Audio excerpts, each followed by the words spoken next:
شروع اللہ کا نام لے کر جو بڑا مہربان نہایت رحم والا ہے۔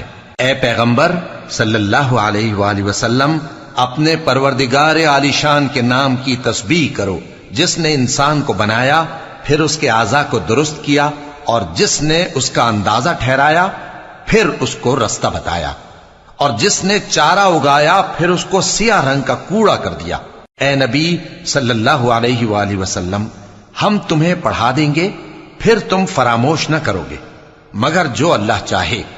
وہ کھلی بات کو بھی جانتا ہے اور چھپی کو بھی، اور ہم تم کو آسان طریقے کی توفیق دیں گے، سو جہاں تک نصیحت کے نافع ہونے کی امید ہو، نصیحت کرتے رہو۔ جو خوف رکھتا ہے وہ تو نصیحت حاصل کرے گا، اور بے خوف بدبخت اس سے کترائے گا۔ جو بڑی تیز آگ میں داخل ہوگا، پھر وہاں نہ مرے گا اور نہ جیے گا۔ بے شک وہ مراد کو پہنچ گیا جو پاک ہوا، اور اپنے پروردگار کا نام لیتا رہا اور نماز پڑھتا رہا۔ بات یہ ہے کہ تم لوگ تو دنیا کی زندگی کو ترجیح دیتے ہو، حالانکہ آخرت بہت بہتر اور ہمیشہ باقی رہنے والی ہے۔ یہی بات پہلے صحیفوں میں بھی درج ہے، یعنی ابراہیم اور موسیٰ کے صحیفوں میں۔